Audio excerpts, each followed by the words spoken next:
Professor Kalwant Bhopal is a Professor of Education and Social Justice at the University of Birmingham and a Director of the Centre for Research in Race and Education. Her research focuses on the experience of minority ethnic groups and specifically explores how processes of racism and marginalisation operate in predominantly white spaces. Where others might ask us to look at the myth of merit, Kalwant is going to ask us to look at something even closer to home.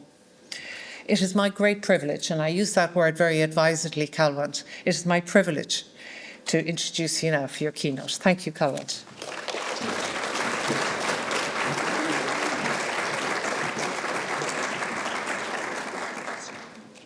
That's brilliant. Perfect. Thank you so much. Good morning, everybody. It's lovely to see you all here today. So I just want to start by saying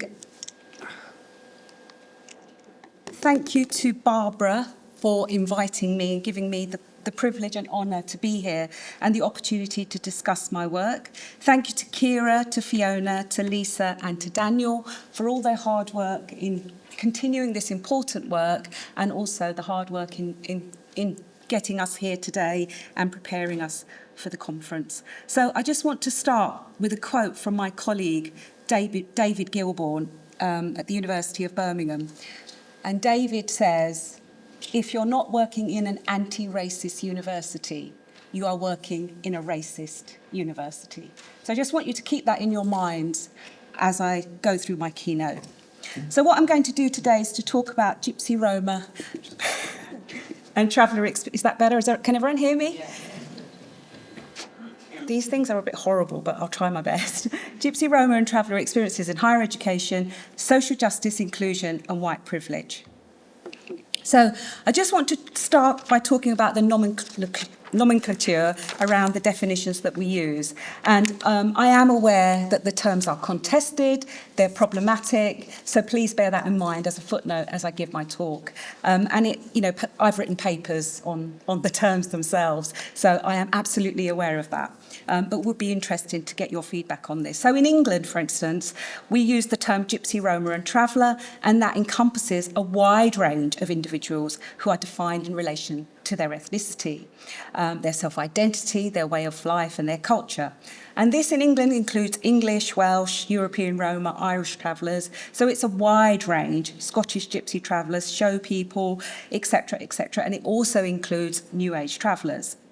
So I think it's really important when we talk about these particular groups to recognise that the differences and diversities within the term. So it's really important when we start to talk about the disadvantages that these groups experience, to identify, to understand and address the needs of these communities. But what's even more important is to recognise that it's not a homogenous category. There are differences within and between the GRT group, within and between. So that's really, really important. So in England, policymaking paints a very positive picture around inclusion. We had the widening participation agenda, which was introduced by the new Labour government.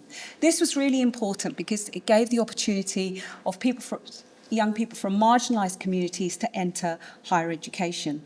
We also had the Race Relations Amendment Act in 2000. The Race Relations Amendment Act is important because it gives us a definition of institutional racism. We've also had the Equality Act. The Equality Act brings together all previous legislation into one single act. But the Equality Act is important because it includes race as a protected characteristic. We've also had policy initiatives in higher education. So we've had the Athena Swan Charter, which works to progress the position of women in STEM subjects. More recently, we've had the Race Equality Charter, which specifically focuses on race. So in my work, I argue that historically, race is always given secondary priority. Gender has always been given priority in higher education. So, for example, the main beneficiaries of the Athena Swan Charter are white women. The main beneficiaries of affirmative action in the US are white working class women. So we have seen a very small, I'm going to show you the statistics in a minute, increase in minority ethnic students and GRT students at higher education institutions in the UK. The numbers are bigger for minority ethnic students, but much smaller for GRT students, but there is a very small increase. So despite significant advances in policy making and increases in the numbers of minority students at HE, inequalities around race continue to persist.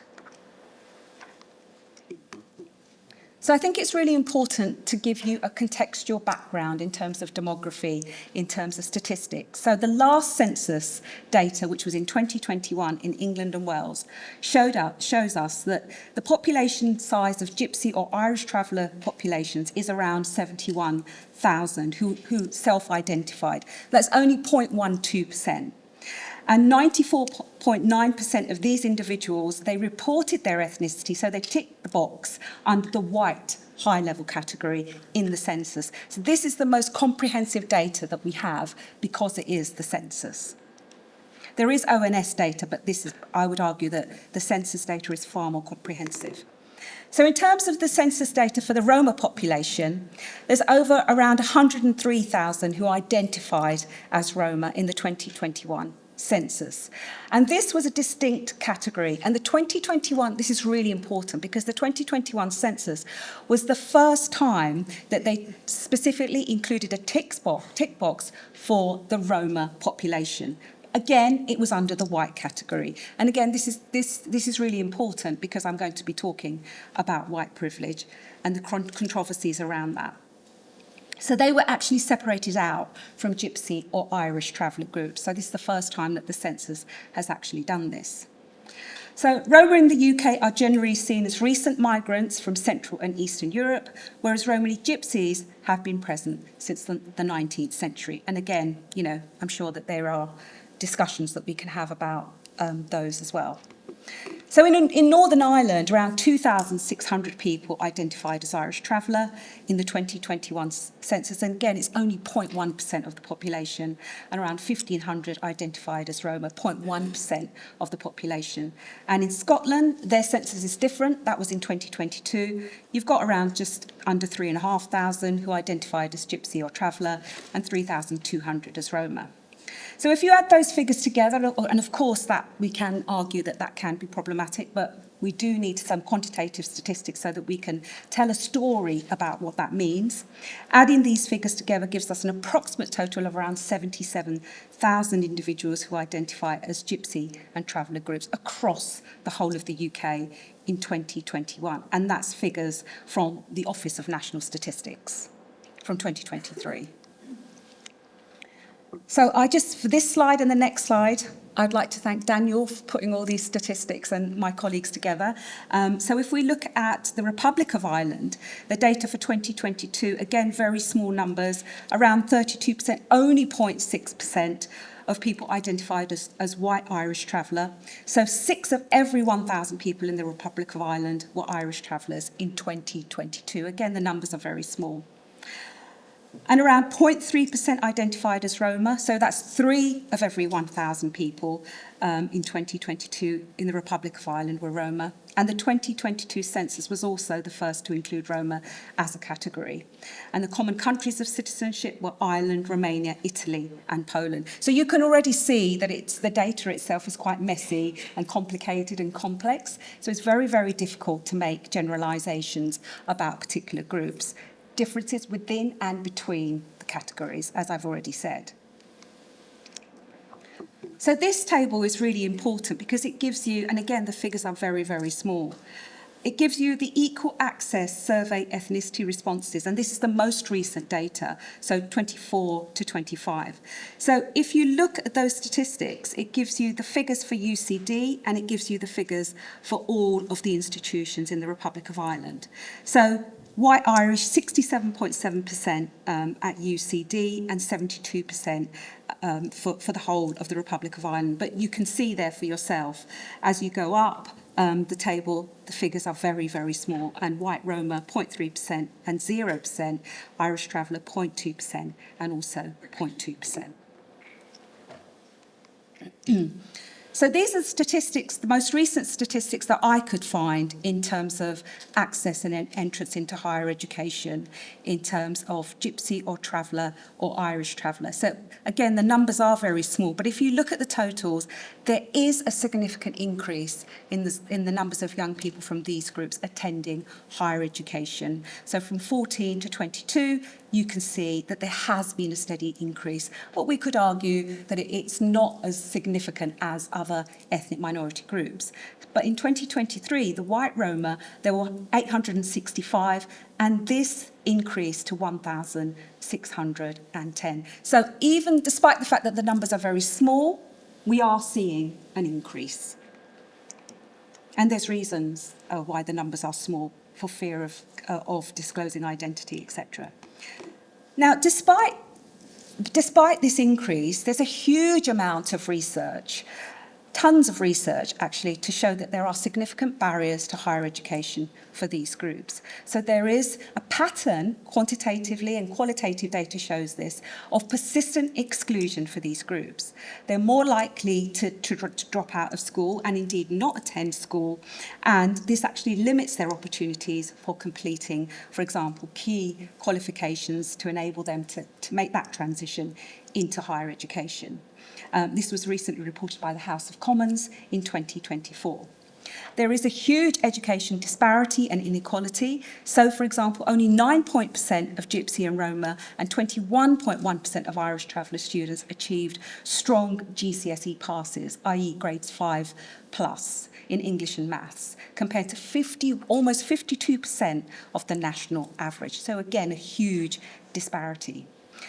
They continue to experience on a daily basis racism and prejudice from their peers, from their lecturers, etc., etc. High levels of discrimination in school environments often lead to early school leaving, and also a fear of hostility causes many of them to hide their identity for fear of experiencing racism. So personal disclosure is very, very common. There's low teacher expectations. Time and time again, we see teachers say, oh, they don't want to come to school, they don't want to learn, etc. There are financial barriers, and this also affects a significant lack of access to intergenerational capital, which enables them to make that transition. And indeed, there are also lack of teacher role models and indeed mentors, and Hannah's work has also shown this. And I've already said that there are significant problems in terms of the data that we have. And I would argue that the official data and the official statistics often mask the true number of GRT students due to their low participation, obviously, but also lack of self-identification and different variations within the reporting process. So it's really difficult to get good data on the numbers. So we have to work with what we've got. So within the Irish context, again, policymaking paints a very good picture around social justice and inclusion. We have the Equal Status Acts, the Employment Equality Acts, the Irish Human Rights and Equality Acts, Section 42 Public Sector Duty, Higher Education Authority, the Centre of Excellence for EDI ran the first National Race Survey in 2021. And this was to capture the lived experiences of staff in relation to race equality.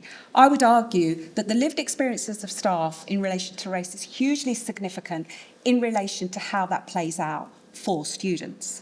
48 of participants agreed with the statement that race equality continues to exist in higher education. We've also had the anti-racism principles for Irish higher education institutions, and there is a recognition and an acknowledgement that racial equality is an issue, particularly in relation to racial inequalities that exist for different groups. HEIs which allow race inequality to exist cannot fulfil their potential. Anti-racism policies and initiatives have to focus on long-term culture change within these institutions. We know that racism isn't always overt. It manifests in microaggressions, interactions, and behaviours. Racial inequalities, we know, are experienced differently by people from different ethnic groups, and I'm going to talk about this in detail. First, and finally, intersectionality and the intersection of racial inequality is protected under Irish equality legislation, but that has to be taken into account when developing anti-racism action and policy. So these cannot be performative or tick box. So I want to now talk about my work on white privilege and how this works in relation to GRT groups.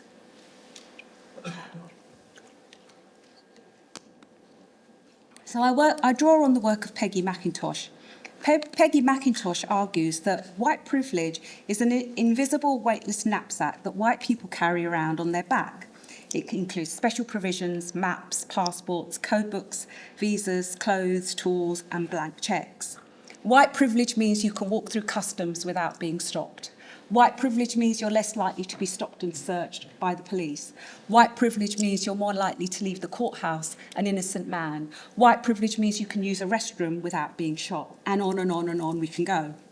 And Derek Bell argues that, of course, racist hierarchical structures govern all political, economic, and social domains. Such structures, he argues, allocate the privileging of whites in all arenas, including the so-called liberal field of education. In my work, I argue, however, that there are different shades of whiteness and white privilege. There's acceptable and unacceptable, legitimate and illegitimate forms of whiteness. And Gypsy and Traveller groups who self-identify as white are considered consider themselves to be white, but they do not have the same privileges afforded to white privilege given to white middle-class individuals. So we know that Gypsy and Traveller groups are often in the media portrayed as being associated with dirt and often seen as being the last group, acceptable group where racism is legitimised, and that's often the association with dirtiness, certainly in England anyway. But we can see there's a huge amount of evidence that racism in education is business as usual. It's the way that society does things on a daily basis. It's nothing new. It's what we've seen for generations. And recent research shows that nearly a third of people from ethnic and religious minority groups do report racial discrimination in education. And universities, UUK, have actually said themselves that universities themselves perpetuate institutional racism. And our research shows that GRT groups and black and brown groups experience racism from their peers, their lecturers. There's racial profiling and othering. There's an ethnocentric curriculum that does not address these needs. Furthermore, minority students, including GRT groups, are more likely to drop out of university. They're more likely to be unemployed 6 months after they graduate compared to their white peers. And it's not just education where we see racism. Racism in society is business as usual everywhere. The Equality National Survey found that 62% of Gypsies and Travellers had experienced racial abuse, which was the highest of all of the ethnic minority groups that were surveyed. 47% of Roma people had been racially assaulted, and 37% of Roma people had been physically attacked. Gypsy, Roma and Traveller people experience the highest levels of social and economic deprivation. So education is just a piece of the puzzle. More than half of Gypsy, Roma and Traveller people have no educational qualifications. And there are differences in terms of gender. 85% of Gypsy or Traveller men and 65% of Roma men were in precarious employment compared to 19% of white British men.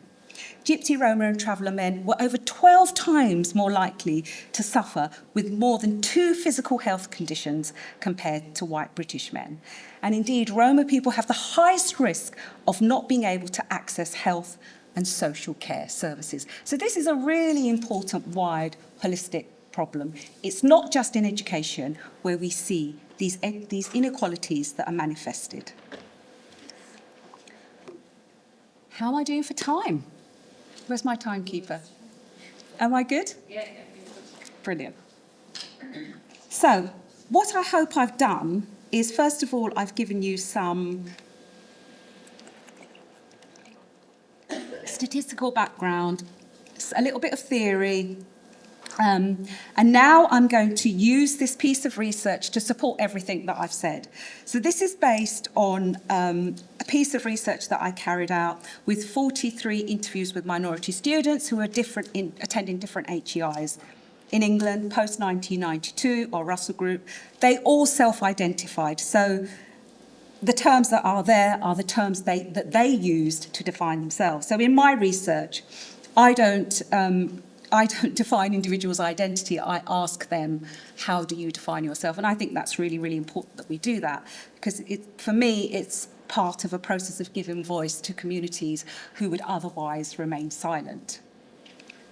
All of the respondents were born in the UK, and they were all in their final year of undergraduate study. Why is this important? It's important because there's a huge amount of data to show that the decision that students make in the final year of their undergraduate study has a huge, significant impact on social mobility, future life chances, and access to the labour market. So I talk about this kind of racism that my respondents talked about as everyday polite racisms. And you can read the quote. So Jake, who defined himself as an English gypsy, said, "It's all right for people to be racist to us because they think it's okay because we're white. The way they do it, it's not direct. It's kind of subtle. So they get away with it and they can say they're not racist because how can they be racist to us because we're white gypsy?"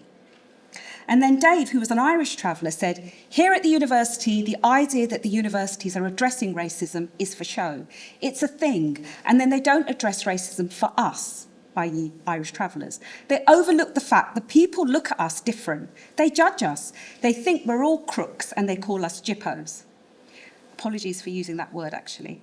That's racism because it's just ignored, because we're not seen as important as other groups. That is considered an offensive term, so I apologise, but it is a quote. So the coping mechanism and support that they use, because they talked about their experiences as being really, really difficult compared to other students. In fact, they're the only group that I've spoken to who really suffered in terms of mental health, particularly when they knew they were going to enter the lecture hall and be with other students. And they were often judged because of the fact that many of the lecturers said, "Oh, they don't mix with other students, they stick to their own kind, what's that all about?"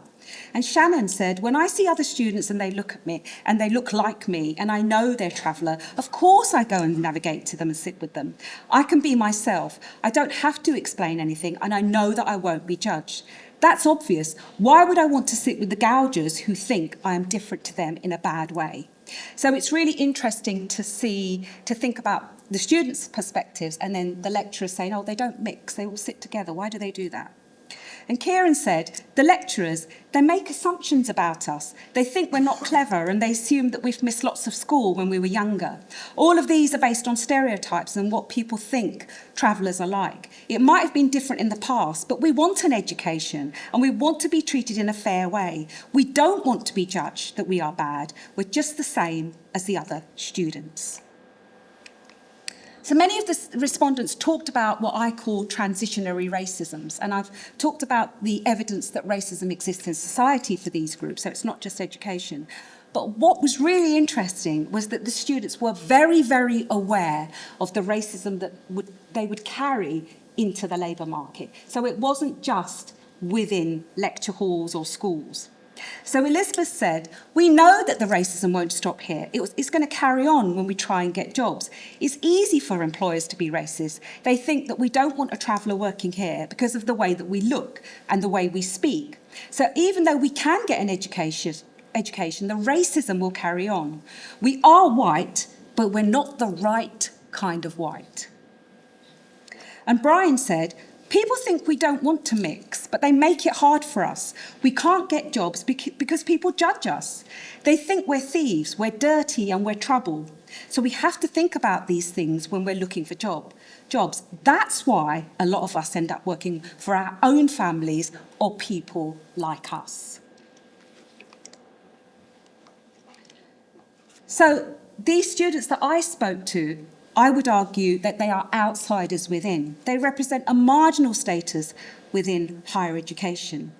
And my colleague David Gilbourne argues that conventional forms of anti-racism have proven unable to keep pace with the development of increasingly racist and exclusionary education policies, which operate beneath a veneer of professed tolerance and diversity.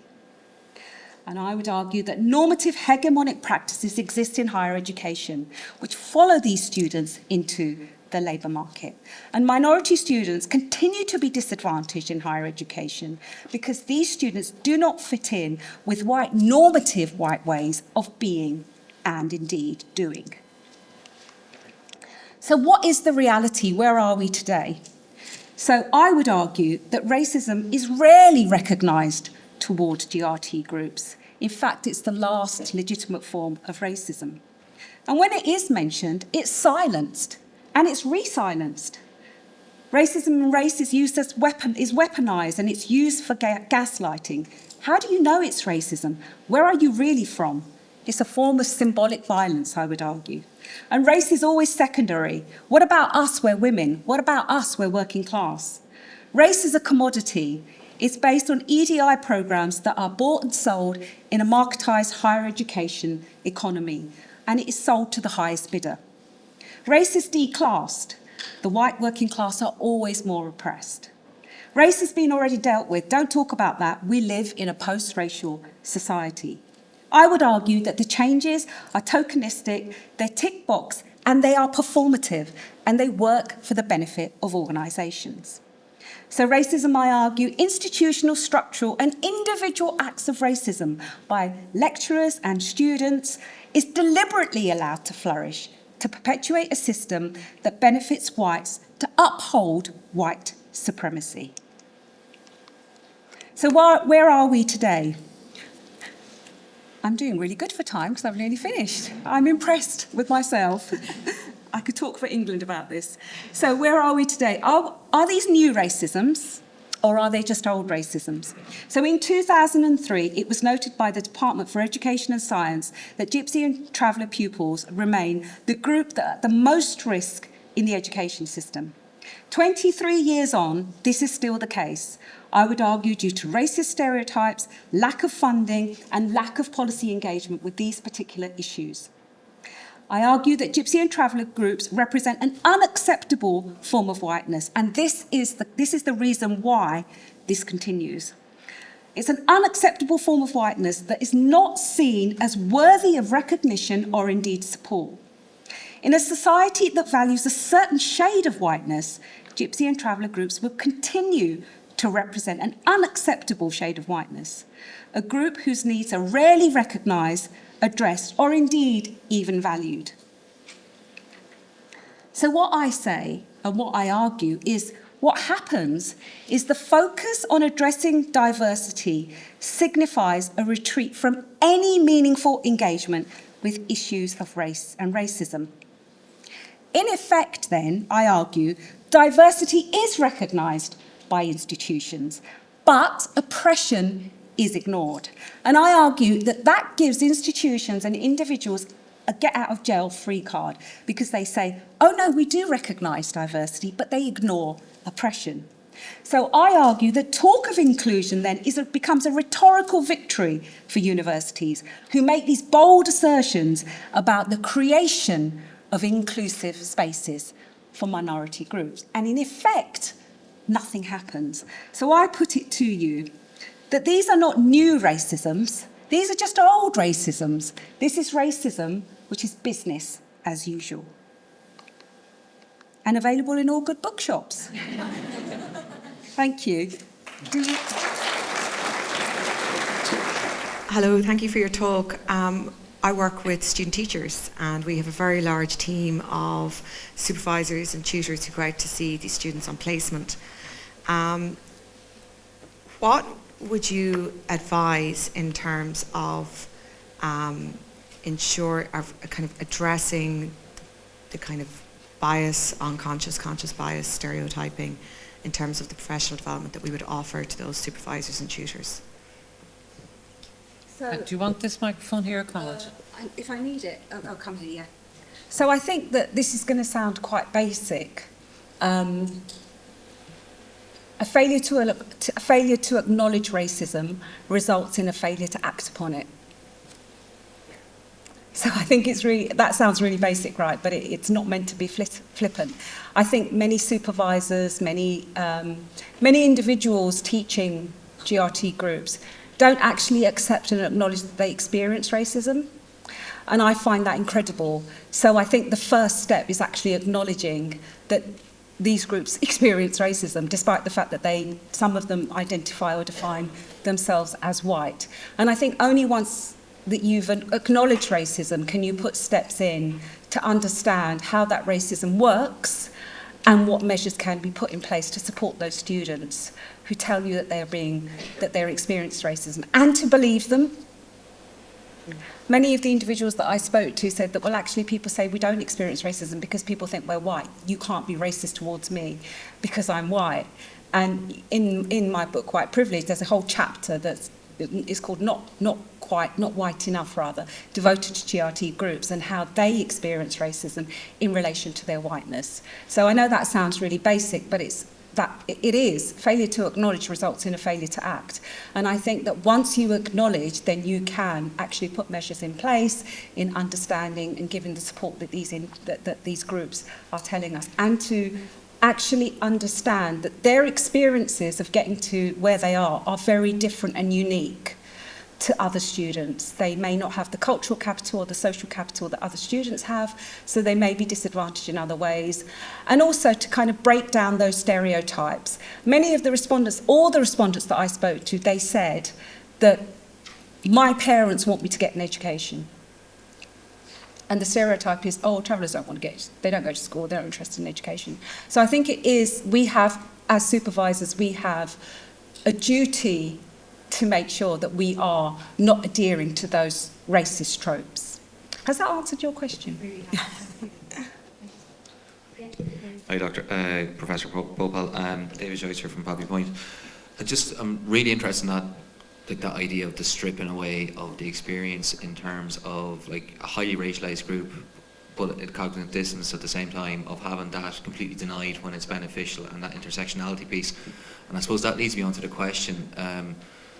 In a previous role, I'd worked in the university space myself, and one thing I did witness was, lived experience is very much the vogue term right now, and I'm finding that often the collective experience, or a kind of collective analysis of a community's overall experience, is often lost, and one individual student often becomes a poster child. And what gets lost in that is the sense of that, well, first and foremost, that this is someone who the system hasn't completely failed. It might have failed them, it might have thrown up barriers, but it hasn't completely and utterly failed them, as it has with so many more who are Travellers and Roma in Ireland. And I suppose the question is, how do we create policy and practice that doesn't lose sight of the larger kind of collective issues and focus too much on that individual lived experience? Because while lived experience, there's certain etymology you can take from that, and there's certain good practice you might be able to identify. It's still effectively an individual experience. Yeah, that's a really good question. A difficult question. I'll try and answer it. I think it's really important to understand that two things there. So whilst the individual experience is unique and important, we also have to have strategies and policies in place that make a difference to the communities at large. And I actually think that there's a disconnect there in current policy making, not just at the local level, at the national level. And I think it's a really difficult thing to do. Now, if I was a policymaker, I would find it really difficult, and I know the issues involved. So goodness knows what them in the House of Commons are thinking around this group. So I think that is what's really important. But at the moment, there's a disconnect between those two.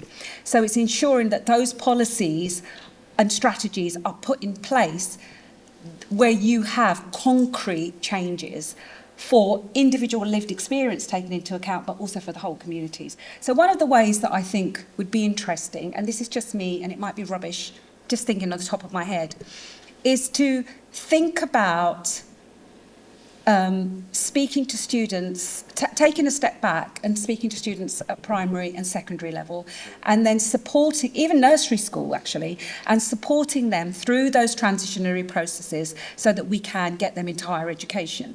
It's not rocket science, right? But what it will include is money, but it has to be interagency work. in relation to answering your question. So you have to make links with the families. That's so important. It's something that schools are not doing.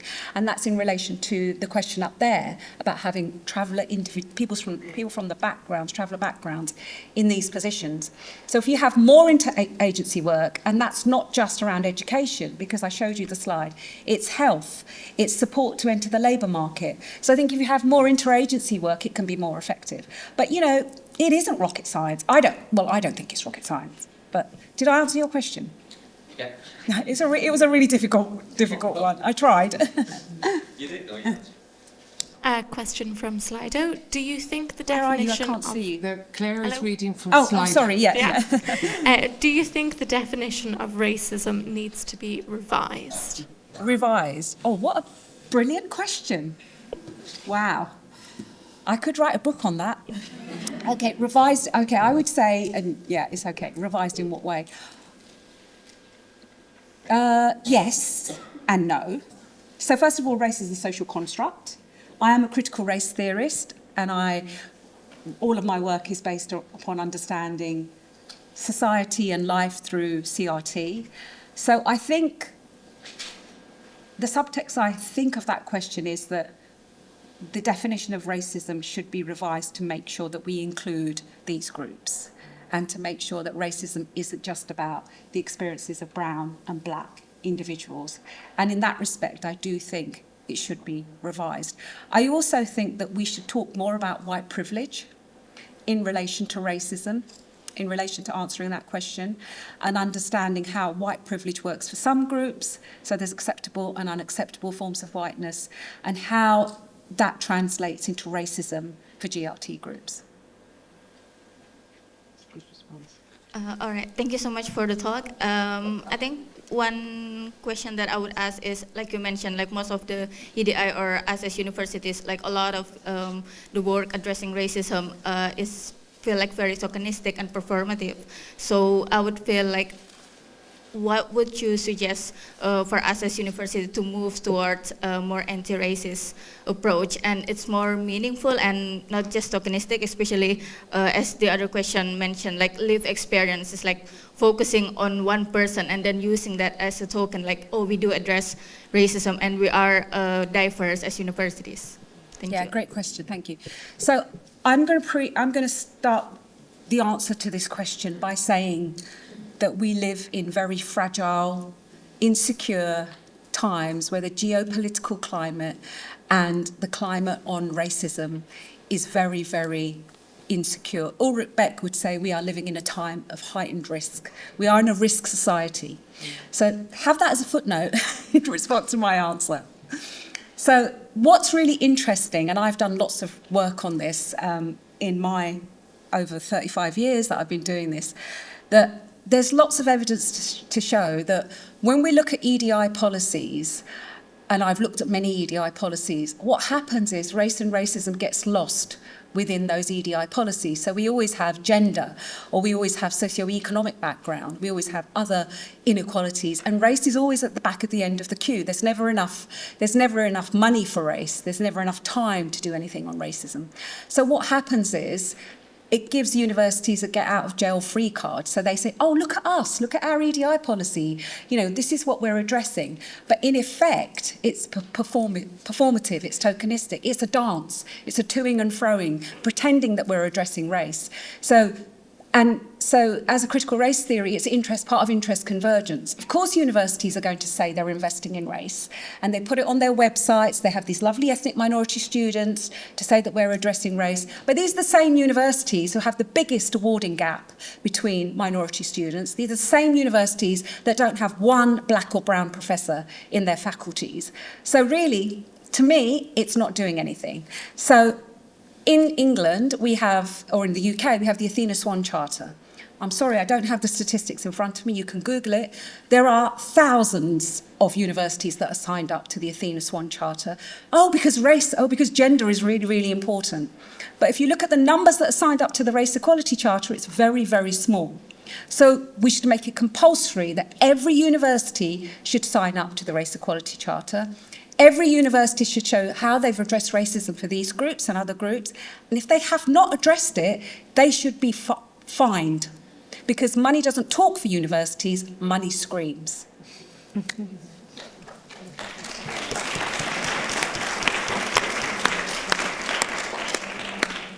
I think that actually is a very good closing comment, if people are okay with that. And I think it's a very evocative thing. Kalwant, you've done a phenomenal job and will be with us, obviously, for the rest of the morning, so there will be opportunities for you to talk more about your really important scholarship. All I need you to do now is to manifest the sunshine and to head out. There is coffee at the front and the ice cream van is waiting for your attention. And we're back here at 11:30 for Fiona's session.